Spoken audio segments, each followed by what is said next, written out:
আসসালামু আলাইকুম। অবিরাম বাংলার সংবাদে সবাইকে স্বাগত জানাচ্ছি। আমি নাইম ফাথুম মুবিন। শুরুতে বিআরবি কেবলস সংবাদ শিরোনাম জানিয়ে দেব এই মুহূর্তে হাতে পাওয়া সর্বশেষ গুরুত্বপূর্ণ আপডেট আন্তর্জাতিক সংবাদ। শুরুতেই থাকছে সংকটে যুক্তরাষ্ট্রের ইরান কৌশল, যুদ্ধ থেকে বের হবার পথ পাচ্ছেন না ডোনাল্ড ট্রাম্প। ইরানের বিরুদ্ধে যুক্তরাষ্ট্রের যুদ্ধ ৬ মাসে গড়ানোর পর প্রেসিডেন্ট ডোনাল্ড ট্রাম্প ক্রমেই কঠিন রাজনৈতিক এবং কূটনৈতিক সংকটে পড়েছেন। একদিকে ইরান এবং ওমানের মধ্যে আলোচনা এগিয়ে চলা একটি অন্তর্বর্তী সমঝোতা, অন্যদিকে নতুন করে সামরিক হামলার হুমকি, এই দুই পথের যেকোনো একটিকে বেছে নেবার চাপের মুখে পড়েছেন তিনি। এবারে জানাবো ইয়েমেনে বড় সামরিক অভিযানের ঘোষণা হুতিদের। ইয়েমেনে বড় পরিসরে গুণগত সামরিক অভিযান চালানোর ঘোষণা দিয়েছে হুতি গোষ্ঠী। তবে এ অভিযানের বিস্তারিত সম্পর্কে তাৎক্ষণিক কোনো তথ্য জানানো হয়নি। জানাবো ইরান যুদ্ধে উত্তেজনা বৃদ্ধির ফাঁদে আটকে পড়েছেন ডোনাল্ড ট্রাম্প। যুক্তরাষ্ট্রের প্রেসিডেন্ট ডোনাল্ড ট্রাম্প ইরানকে ঘিরে এমন এক উত্তেজনা বৃদ্ধির ফাঁদে আটকা পড়েছেন যেখান থেকে বের হবার পথ অত্যন্ত সীমিত। আল জাজিরাকে দেওয়া সাক্ষাৎকারে এমন মন্তব্য করেছেন ইউনিভার্সিটি অব শিকাগোর অধ্যাপক রবার্ট পেপ। এবারে থাকছে ৩ দিনের সফরে সৌদি আরবে পাকিস্তানের প্রধানমন্ত্রী। পাকিস্তানের প্রধানমন্ত্রী শেহবাজ শরীফ ৩ দিনের সরকারি সফরে সৌদি আরবের উদ্দেশ্যে রওনা হয়েছেন। বৃহস্পতিবার শুরু হওয়া এই সফরে দেশটির সেনাপ্রধান chief of defence forces field marshal Asim মুনিরও তার সঙ্গে রয়েছেন। এবারে থাকছে বিবিসির প্রতিবেদন, হাসিনার একগুঁয়েমিতে বিরক্ত ভারতের কর্মকর্তারা। হাসিনার একগুঁয়েমিতে বিরক্ত হয়ে পড়েছেন ভারতের কর্মকর্তারা।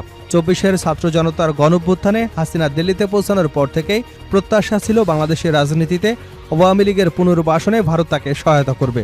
আওয়ামী লীগের সঙ্গে রাষ্ট্রীয় স্তরে ভারতের সম্পর্ক ঐতিহাসিক, ফলে তাতে ভারতে যে খুব বেশি একটা নিমরাজি ছিল সেটাও নয়।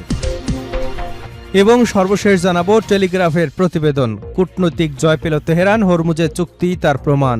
ডিম ফুটার আগে যতগুলো ডিম আছে ততগুলো মুরগি হবে ধরে নেওয়া যেমন ঠিক নয়, তেমনি কোনো কূটনৈতিক চুক্তি স্বাক্ষরিত হবার আগেই তা নিশ্চিত ধরে নেওয়া বুদ্ধিমানের কাজ নয়। তবে সাম্প্রতিক সময়ে মাস্কাট, তেহরান এবং ওয়াশিংটন থেকে বেরিয়ে আসা বিভিন্ন তথ্য ও গুঞ্জন একই দিকে ইঙ্গিত করছে। তা হল কৌশলগতভাবে অত্যন্ত গুরুত্বপূর্ণ হরমুজ প্রণালী পুনরায় খুলে দেবার বিষয়ে ইরান এবং ওমানের মধ্যে একটি চুক্তি এখন চূড়ান্ত পর্যায়ে পৌঁছেছে। এতক্ষণ শুনছিলেন সংবাদ শিরোনাম, এবার থাকছে পুরো সংবাদ। দর্শক, অনুরোধ থাকবে ভিডিওতে একটি লাইক দিন, কমেন্টস করে জানিয়ে দিন এই ভিডিওটি আপনি কোন জেলা থেকে দেখছেন এবং শুনছেন। সংকটে যুক্তরাষ্ট্রের ইরান কৌশল, যুদ্ধ থেকে বের হবার পথ পাচ্ছে না ডোনাল্ড ট্রাম্প। ইরানের বিরুদ্ধে যুক্তরাষ্ট্রের যুদ্ধ ৬ মাসে গড়ানোর পর প্রেসিডেন্ট ডোনাল্ড ট্রাম্প ক্রমেই কঠিন রাজনৈতিক এবং কূটনৈতিক সংকটে পড়েছেন। একদিকে ইরান ও ওমানের মধ্যে আলোচনা এগিয়ে চলা একটি অন্তর্বর্তী সমঝোতা, অন্যদিকে নতুন করে সামরিক হামলার হুমকি, এই দুই পথের যেকোনো একটি বেছে নেওয়ার চাপে রয়েছেন তিনি। বিশ্লেষকদের মতে ট্রাম্পের সামনে থাকা দুটি পথই ঝুঁকিপূর্ণ, কারণ তিনি শুরুতে দাবি করেছিলেন যুদ্ধ কয়েক সপ্তাহের মধ্যেই শেষ হবে, কিন্তু ৬ মাস পেরিয়ে গেলেও সংঘাতের কোনো স্থায়ী সমাধান দেখা যাচ্ছে না। রয়টার্সের এক প্রতিবেদনে বলা হয়েছে, ইরান ও ওমানের মধ্যে আলোচনায় থাকা সম্ভাব্য সমঝোতা কার্যকর হলে হরমুজ প্রণালী দিয়ে চলাচলকারী জাহাজের উপর ইরানের একটি নির্দিষ্ট মাত্রার নিয়ন্ত্রণ প্রতিষ্ঠিত হতে পারে। যুদ্ধ শুরুর আগে যে ধরনের নিয়ন্ত্রণ তেহরানের হাতে ছিল না, সেই সুযোগও এবার তারা পেতে পারে। বিশ্লেষকদের মতে এমন সমঝোতা হলে এটি হবে যুক্তরাষ্ট্র ও ইসরায়েলের গত ২৮শে ফেব্রুয়ারি হামলার পর ইরানের সবচেয়ে বড় কূটনৈতিক অর্জন। একই সঙ্গে এটি ট্রাম্প প্রশাসনের দীর্ঘদিনের অবস্থানেরও বিপরীত হবে, কারণ ওয়াশিংটন শুরু থেকেই হরমুজ প্রণালীকে আন্তর্জাতিক জলপথ হিসেবে উন্মুক্ত রাখার কথা বলে এসেছে। অন্যদিকে ট্রাম্প যদি নতুন করে ব্যাপক বিমান হামলার সিদ্ধান্ত নেন, তবে তা যুক্তরাষ্ট্রের আসন্ন অন্তর্বর্তী নির্বাচনের আগে বড় রাজনৈতিক ঝুঁকি তৈরি করতে পারে। আগের হামলায় ইরানকে নতি স্বীকার করানো সম্ভব হয়নি, ফলে নতুন হামলাতেও কাঙ্ক্ষিত ফল মিলবে না, এমনটাই জানা যাচ্ছে। আরেকটি বিকল্প হল বর্তমান পরিস্থিতি বজায় রাখা। সেক্ষেত্রে ইরানের বন্দর অবরোধ অব্যাহত থাকবে, নৌপথে হামলার জবাবে যুক্তরাষ্ট্র সীমিত পাল্টা হামলার ব্যবস্থা নেবে। তবে বিশ্লেষকদের মতে এ পথেও ট্রাম্প সম্মানজনকভাবে যুদ্ধ থেকে বের হবার সুযোগ পাবে না।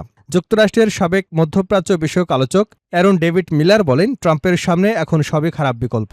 তবে তিনি হয়তো বুঝতে শুরু করেছেন যে এই যুদ্ধ অনির্দিষ্টকাল চালিয়ে যাওয়া সম্ভব নয়, কেননা কোনো সমাধানে পৌঁছতে হবে, আর এটি হরমুজ প্রণালীতে ইরানের নতুন বাস্তবতাকে মেনে নেওয়ার দিকেও যেতে পারে। রয়টার্সের প্রশ্নের জবাবে নাম প্রকাশে অনিচ্ছুক এক মার্কিন কর্মকর্তা বলেন, যে কোনো অস্থায়ী নৌপথই হবে বাধাহীন এবং কোনো পক্ষের নিয়ন্ত্রণ থাকবে না। এদিকে মার্কিন পররাষ্ট্রমন্ত্রী মার্কো রুবিও আবারও বলেছেন, হরমুজ প্রণালী অবশ্যই আন্তর্জাতিক জলপথ হিসেবে উন্মুক্ত থাকতে হবে, যেখানে ইরানের নিয়ন্ত্রণ, টোল বা কোনো ধরনের ফি গ্রহণের সুযোগ থাকা উচিত নয়। তবে বিশ্লেষকদের মতে অতীতেও ট্রাম্প রুবিওর বক্তব্যের সঙ্গে ভিন্ন অবস্থান নিয়েছেন। প্রয়োজনে আবারও তিনি সেই পথেই হাঁটতে পারেন। বর্তমানে যুক্তরাষ্ট্রের জ্বালানির দাম বেড়েছে, ট্রাম্পের জনপ্রিয়তা কমেছে, ইরান যুদ্ধেও সাধারণ মার্কিন নাগরিকদের কাছে ক্রমেই অজনপ্রিয় হয়ে উঠেছে, ফলে তার সিদ্ধান্ত নেবার সুযোগও আগের তুলনায় অনেক সীমিত হয়ে গেছে। যুদ্ধ দীর্ঘায়িত হবার পরও ট্রাম্পের কঠোর অবস্থান ইরানকে বড় ধরনের ছাড় দিতে বাধ্য করেনি, বরং এখন পরিস্থিতি এমন পর্যায়ে পৌঁছেছে যে শেষ পর্যন্ত বড় ধরনের সমঝোতা করতেই হতে পারে ট্রাম্পকে। বিশ্লেষকদের মতে হরমুজ প্রণালী আবারও পুরোপুরি চালু করা হলে তবেই যুক্তরাষ্ট্র এবং ইরানের মধ্যে পরমাণু কর্মসূচি নিয়ে নতুন করে আলোচনা শুরুর পরিবেশ তৈরি হতে পারে। তবে ইরান এবং ওমান যে সমঝোতার দিকে এগিয়ে যাচ্ছে তা যুক্তরাষ্ট্র শেষ পর্যন্ত মেনে নেবে কিনা সেটি এখন বড় প্রশ্ন। রয়টার্স ইরানের একটি জ্যেষ্ঠ সূত্র এবং মধ্যপ্রাচ্যের 2 কর্মকর্তা জানিয়েছেন, আলোচনায় থাকা প্রস্তাব অনুযায়ী উপসাগরীয় প্রবেশকারী জাহাজের উপর ইরানের কিছু নিয়ন্ত্রণ থাকবে। যদিও ট্রাম্প বলেছেন প্রণালী খুলে দেবার বিষয়ে চুক্তি খুব কাছাকাছি, তবে ইরানের কর্মকর্তারা জানিয়েছেন কয়েকটি গুরুত্বপূর্ণ বিষয় এখনও আলোচনা বাকি আছে।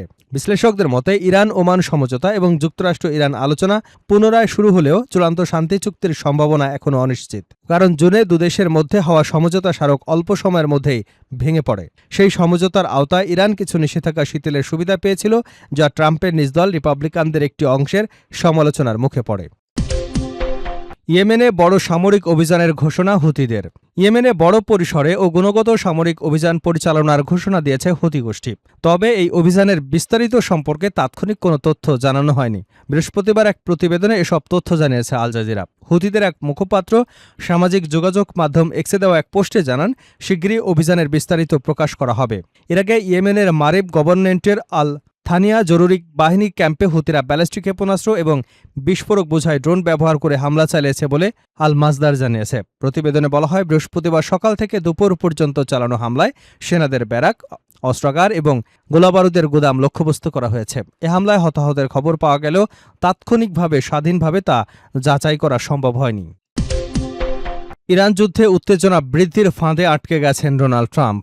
যুক্তরাষ্ট্রের প্রেসিডেন্ট ডোনাল্ড ট্রাম্প ইরানকে ঘিরে এমন এক উত্তেজনা বৃদ্ধির ফাঁদে আটকা পড়েছেন যেখান থেকে বের হবার পথ অত্যন্ত সীমিত। আল জাজিরাকে দেওয়া সাক্ষাৎকারে এমন মন্তব্য করেছেন ইউনিভার্সিটি অব শিকাগোর অধ্যাপক রবার্ট পেপ। তিনি বলেন, যুক্তরাষ্ট্রের বিমান ও নৌহামলা কৌশলগতভাবে কিছু তাৎক্ষণিক সাফল্য অর্জন করলেও তা দেশের দীর্ঘমেয়াদী কোনো লক্ষ্য পূরণ করতে পারেনি। তার দাবি, এই সংঘাতের পর ইরান আগের তুলনায় আরও বেশি শক্তিশালী হয়ে উঠেছে। পেপের মতে ট্রাম্পের সামনে এখন 2টি পথ খোলা রয়েছে, হয় ইরানের ক্রমবর্ধমান আঞ্চলিক প্রভাব মেনে নেওয়া, নয়তো সংঘাতকে আরও তীব্র করা।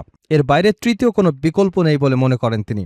পেপ সতর্ক করে বলেন, কেবল বিমান এবং নৌশক্তির উপর নির্ভর করবার সীমাবদ্ধতা ইতিমধ্যেই স্পষ্ট হয়ে উঠেছে। ফলে পরিস্থিতি এমন পর্যায়ে পৌঁছতে পারে যেখানে ট্রাম্প স্থল অভিযানের দিকে যেতে বাধ্য হতে পারেন। পেপের ধারণা, আসন্ন মধ্যবর্তী নির্বাচনকে সামনে রেখে প্রতীকী কোনো সামরিক বিজয় অর্জনের প্রচেষ্টা চালাতে পারেন ডোনাল্ড ট্রাম্প।